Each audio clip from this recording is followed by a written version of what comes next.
So mostly what they do is hold summits.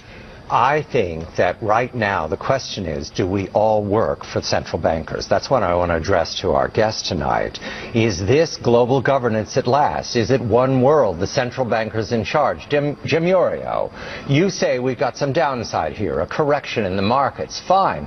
But aren't we all just living and dying for what the central banks do? Aren't we all just counting on the fact that there's a Bernanke put and that we won't go any lower than, say, 5% down from here? Of course we are, because if we look at the economic data, there's nothing to get excited about in that. So yesterday we saw some reluctance for the Bernanke Fed to expand their balance sheets and pump more money in. But the stock market knows that reluctance is totally different than not willing to do it at all. And that's why we saw oil implode and gold trade off heavily, because they're not a protected class. If the stock market starts trading off in the 10 to 15 to 20% area, the chairman's going to come in and throw some stimulus at it. So to answer your question, we are absolutely slaves to central banks, because we'd love to be slaves of the economy, but the economic numbers continue to do nothing but trend lower. Mr. LeCamp, do we work for the central bankers? We know that. Mr. LeCamp, we do. This is free. We do. Look, markets are driven by policy now. They're not driven by market forces. They're driven by fiscal cliffs. They're driven by central bank proclamations. They're driven by false rumors coming out of the ECB. Fiat currency that's continually watered down. They continue to water our currency down so the markets go up and we feel good about it.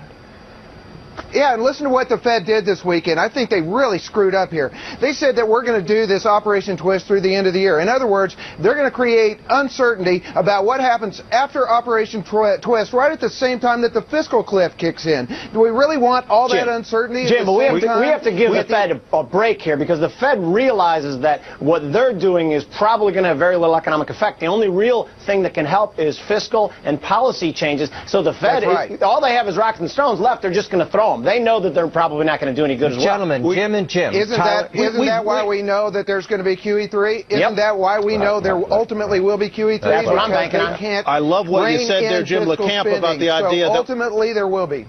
Jim LeCamp, which Jim? I'm not sure which one said this, but that we're basically beholden to what the central bankers and policymakers do, rather than to the fundamentals in the economy, because we have not been able to generate real growth without doing one of two things. That is debasing the currency or borrowing our way to a false prosperity.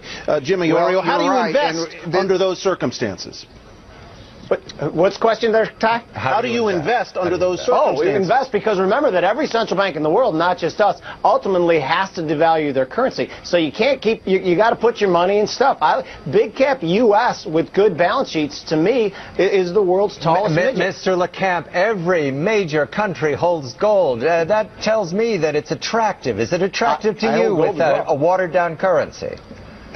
I think it's very attractive, both as a currency and a store of value. I agree with Jim. Ultimately, you're going to want resources, but volatility is going to stay with us. So I think investors need to get used to trimming what they don't like and having their portfolio on rallies and nibbling at what they do like on sell-offs, because these aren't going away. The only good news here is that free markets will fight back. When we see bond riots in Spain and bond riots in Italy, those are free market forces fighting back, and ultimately they'll win because investors ultimately will walk away. I think I heard him say he likes gold. He did say that. Yes, I do. Jim, the two Jims, thank you very much. And John, interesting, I was at a conference this week, and one of the most persuasive investors I talked to there said that he felt that what you have to do right now is buy things that are scarce. He said gold was scarce. Aggregates are scarce.